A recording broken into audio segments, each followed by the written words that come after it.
welcome to this month's edition of OSU Extension Monthly. It's already the month of August, and there's a few things that we have to think about, or we do think about when it comes to August, and one of those things is that it's back to school time. Aren't you glad you're not having to go back to school, Ashley? Yes, yes. I always enjoyed school, but a lot of kids are not interested in trading those fun days of going to the swimming pool or family movie nights or whatever kinds of things they had for that unfamiliar classroom and nightly homework. I never minded doing homework, but I don't think I had as much homework when I was in high school as kids do nowadays. That's one thing I don't miss is the homework. You don't miss the homework, Nope. Yeah. Well, most kids are pretty excited about school, but they're also nervous about it, and those things live right next door to each other. But there are some things that parents can do that can help that transition from summer activity to going back to school. It's hard to say goodbye to summer and hello to a new expectation, but it's about that time. All the schools in our area will be starting classes this month. So it's really important for our parents to get involved with their children when it comes to their school. Get involved in the process of preparing your child for school. And that can involve several different things. And one of them is that you have a really positive attitude about school, because if as a parent you are negative about school, your children will pick up on that, and then they too will become negative about that. I've been reading on Facebook, imagine that, on Facebook. We find everything on Facebook these days, right? Of course, everything you read on Facebook is not actual factual truth in the way we need to do things, but this one was talking about a parent in the aisles at the store complaining and whining and moaning because they were having to buy all these school supplies. And of course the person who posted it was talking about how grateful they were that they had the opportunity to provide for their child, and so that their child could be successful in school. And there's the difference between being positive versus being negative. If your child is worried about academic pressures of the next grade level, listen to them. It's really important that we talk to our children and that we listen to their concerns about starting a new class or new school year. It's really important too that we don't try to minimize their concerns or their fears, because they're real. And you need to at least acknowledge them and help them to see how they can solve that fear that they have and move beyond that. Sometimes as parents, we have this knee-jerk reaction that if our child has a problem, we need to fix it.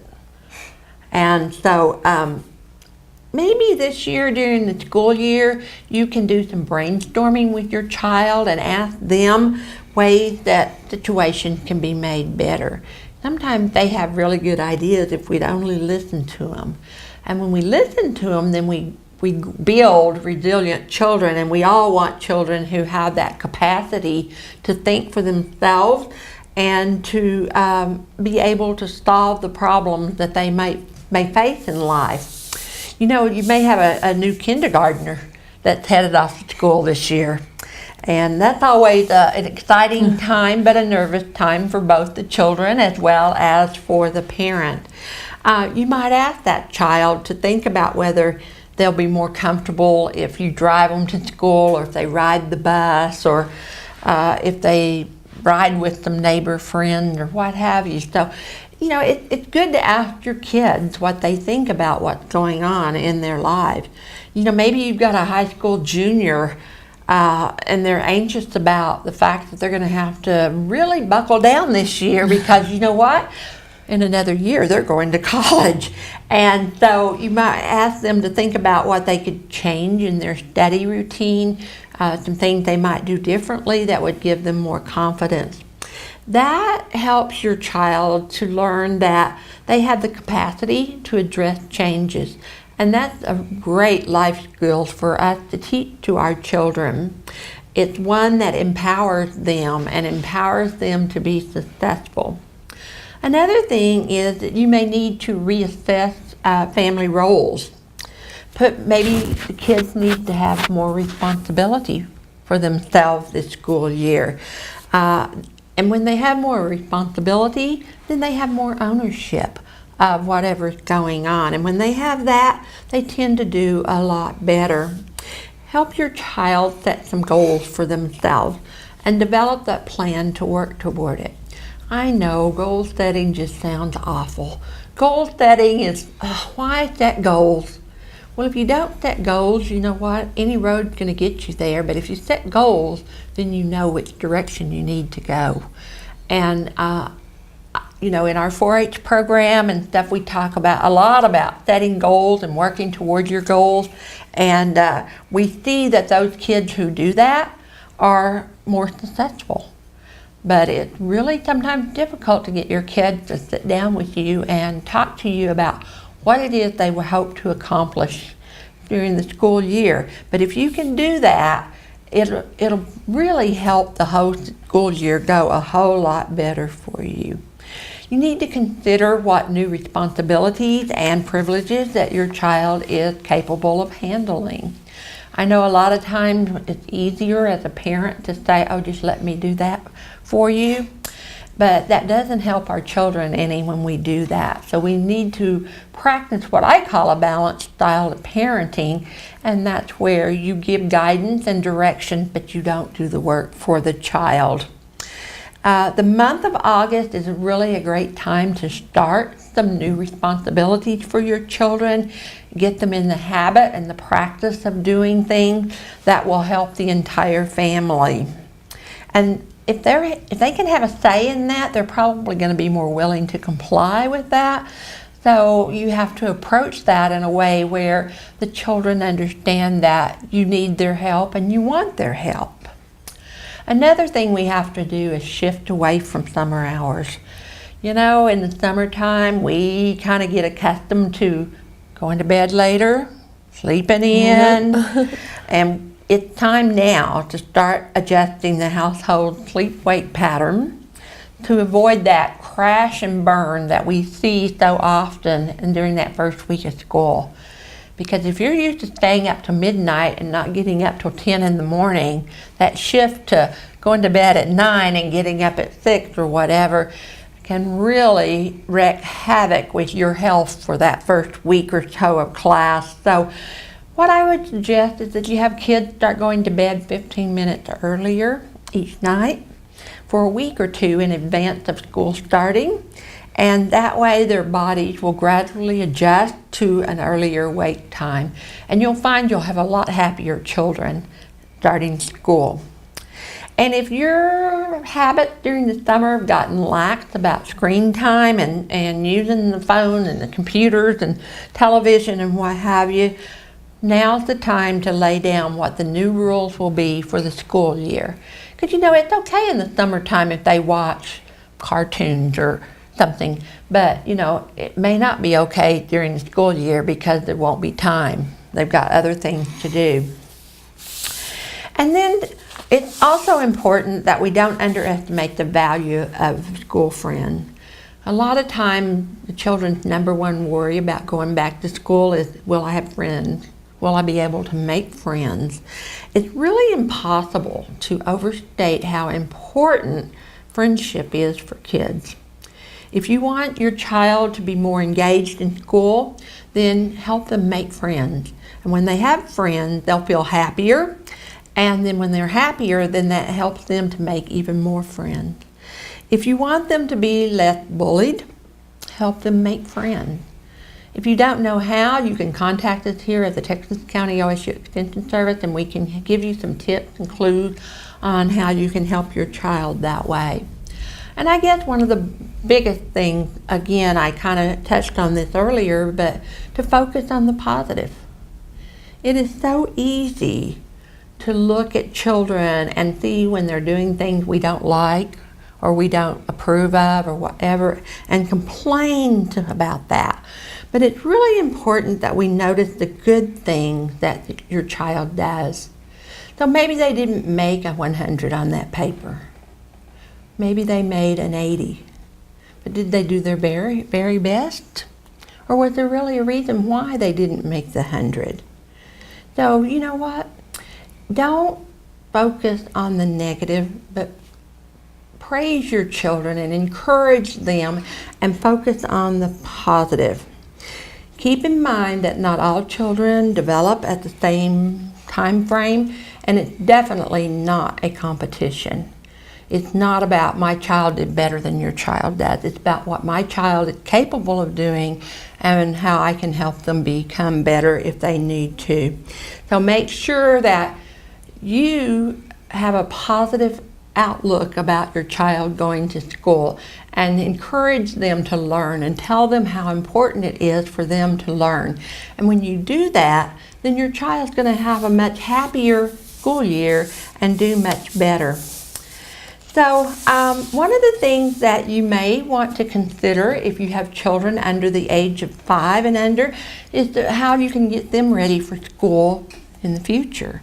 And one of the things is that starting in the month of September, every Monday evening at 6 o'clock in September, we will be covering this active parenting curriculum.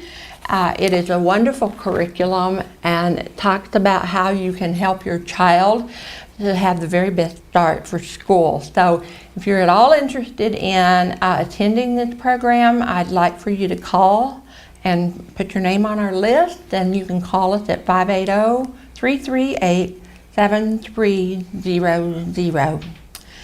You know, Ashley, some other things that we have to be considered about, even going back to school or just being out in the summer, and that is how hot sometimes the month of August can be. Yep. It is horribly hot sometimes in August. We've been blessed the last few weeks with some nice weather, but that doesn't mean that it won't turn off hot when school starts. So I think Ashley's going to talk to us about what to do in emergencies of heat exhaustion or heat stress and things like that. So, well, it sure would be nice to have an August like we did last year. Couldn't get above 90. But that would be wonderful, I know, wouldn't it? I be would great. love it. Yeah. One of the most common things that thought, oh, school starts, summer ends. Yes, school starts. No, summer does not end. Summer doesn't end until September 21st, or the first day of fall. So we still have the 2 months or a month and a half of summer. And when people think that summer's over, they kind of lax on their having to drink water or staying hydrated and don't realize that they're still prone to heat emergencies. There are 3 different types of emergencies. There's heat cramps, heat exhaustion, and heat stroke, going from least severe to extremely severe and in between. It doesn't really take long to get on that bottom level either, does it? No, it doesn't. Just a simple forgetting to drink water on a really, really hot day, or going outside and drinking a little bit of water and doing extraneous work or activities. First one is heat cramps. Like I said, is the lowest of the totem pole, but still an emergency. Heat cramps. It's when it is caused when you are doing physical activity in the heat or not used to being active in the heat. So like some of our football players that are starting their 2-a-days and they're out doing things that they may not have been used to, they could be very prone to heat cramps. Or if you stay inside, like I get to stay inside in nice air conditioning, and you go outside on a weekend and work on a fence.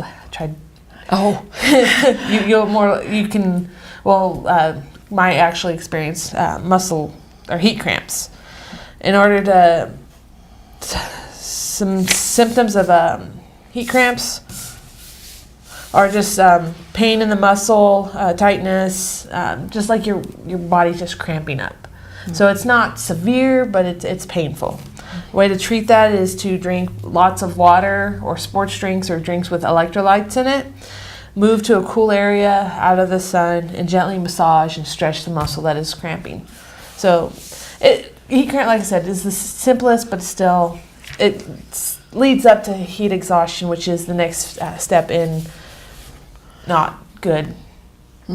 Not good. Not goodness. Heat exhaustion is when the body starts to become overheat and is not able to cool itself. It'll start sweating profusely. You'll have a rapid pulse, dizziness. You might be confused, lightheadedness, headaches, irritability, extreme thirst. You may even experience some nausea and vomiting, pale skin, and fainting. To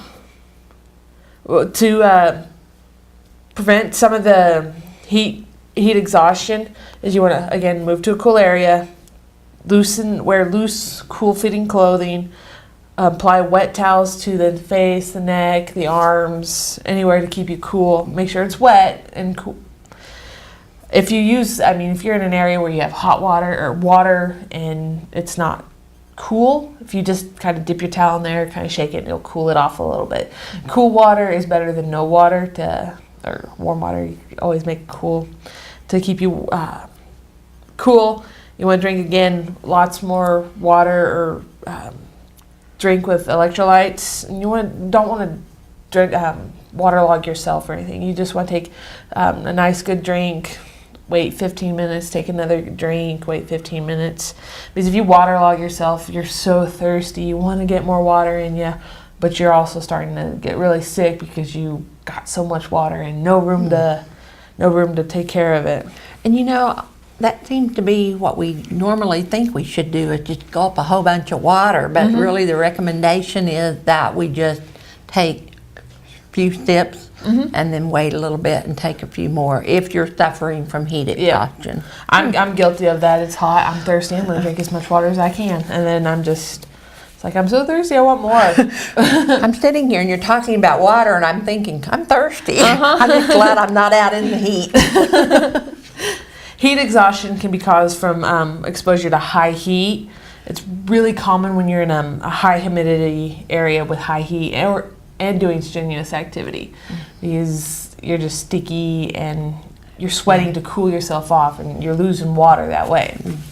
When you sweat so much and not drink enough water, your body will become dehydrated, which can send you into the most severe heat emergency, and that's heat stroke. Heat stroke is when you have your body temperature gets higher than 104 degrees, and it's not able to cool itself because it's got no more water to shed or anything. Some symptoms of heat stroke is confusion, rapid breathing, rapid pulse, seizures, loss of consciousness, fainting, irritable behavior, or even hallucinations. I have some of those symptoms. You think I'm having a heat stroke? I don't think so, because you still can carry on a conversation. So okay. We're good on that one. Daydreaming is different than hallucinations. Okay. Well, Yeah. Heat stroke is, like I said earlier, is the most severe emergency. It can cause damage to the brain, kidneys, muscles. If not treated, it may even cause death. So you gotta be careful. If you're ever caught in an issue where you're experiencing heat stroke, you want to move to a close area, loosen clothes, remove any sweaty clothes, because your body won't be able to cool. Yeah, it kind of contradicts the whole wet clothes. Yeah, that doesn't really sound like it's logical, but I didn't know that that's what they recommend. Yeah. Apply cool wet towels to the face, neck, chest, and limbs. You want to apply ice to the underarms or the groin area. That's the way you cool them the fastest. Fan the person. Just if you have something, just cool them off. Offer water if they're conscious. If they're unconscious, don't get them water. Get them to the hospital. Call 911 or just take them yourself. But the longer they're experiencing heat stroke, the more damage that can be caused to them. Kids, everybody's prone to heat emergencies. Most common are in kids.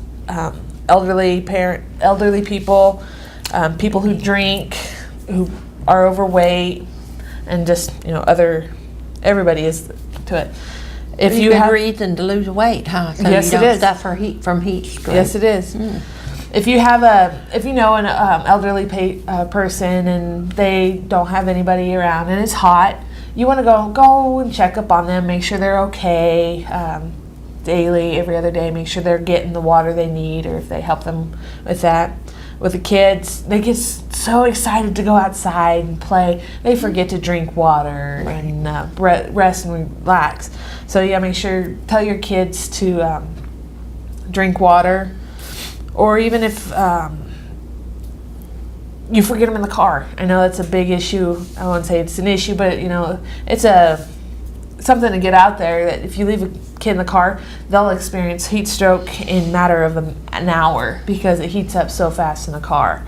The car on a 70-degree day can go from 104 to 113 within an hour, and it's 70 degrees outside.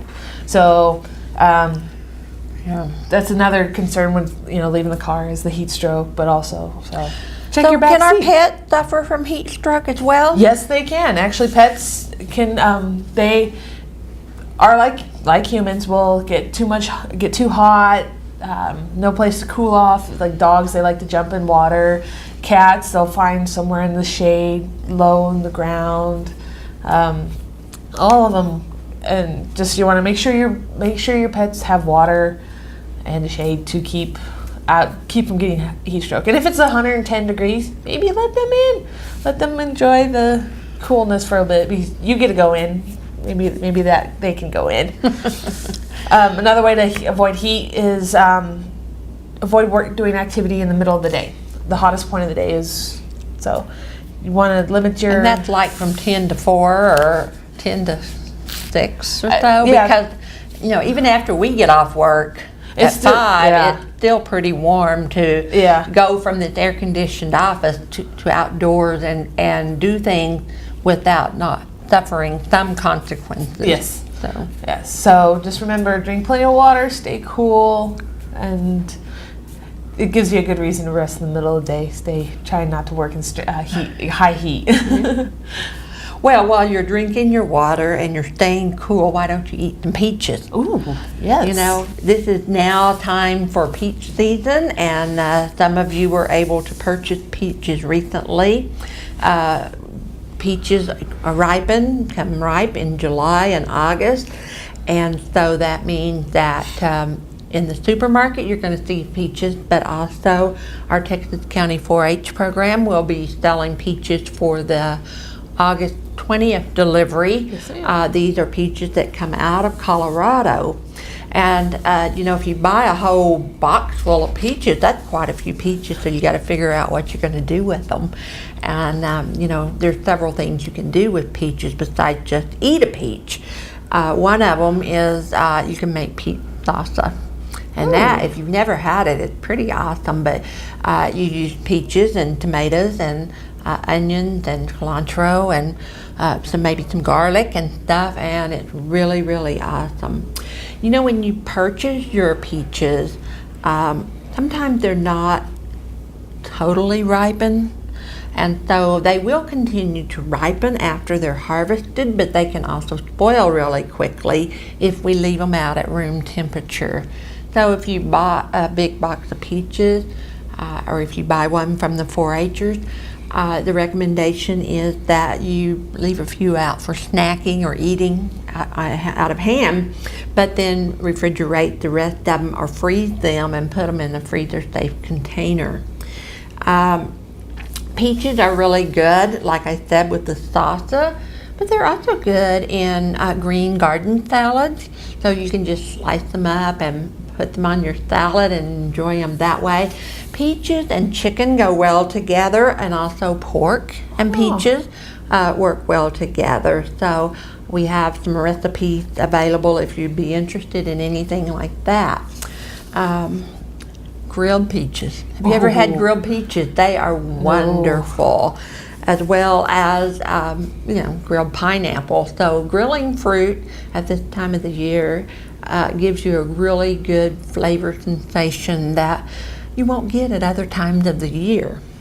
Of course, my favorite thing to do with peaches is to make peach cobblers. Yes. Can't go wrong with that. Nothing wrong with that. You cannot go wrong with a really good, scrumptious peach cobbler. And I really do enjoy using fresh peaches. You can use canned peaches to make the salsa. You can use canned peaches to make a peach cobbler. But I will guarantee you that fresh peaches kicks it up a notch, and they're a lot better. And something I want to try this year is a recipe I saw. It's called cinnamon spice peach upside down cake.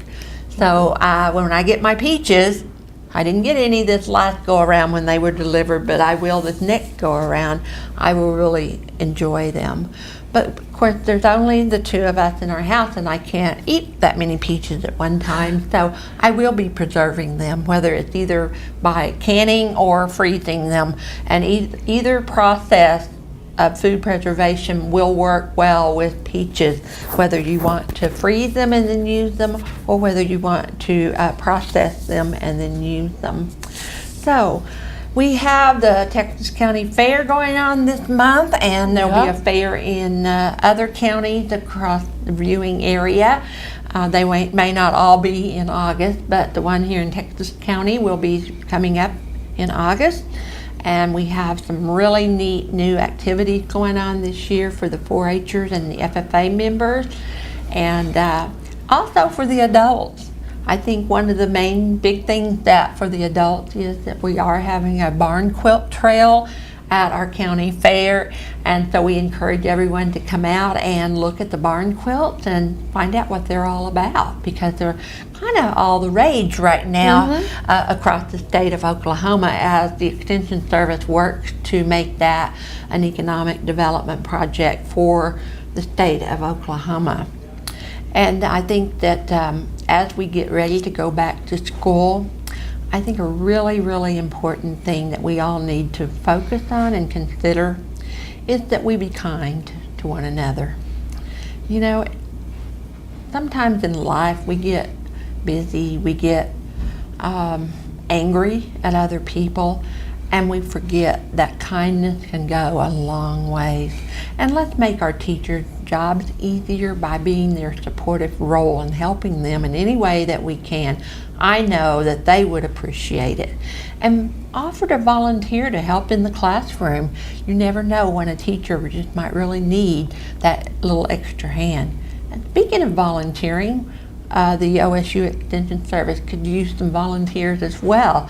So if you have some talent, some skills that you would like to share and pass on to others, if you just let us know, I bet we can find a hole for you here at the Extension office. So stay cool. Don't suffer from heat stroke, heat exhaustion, or heat cramps, and have a great rest of the summer.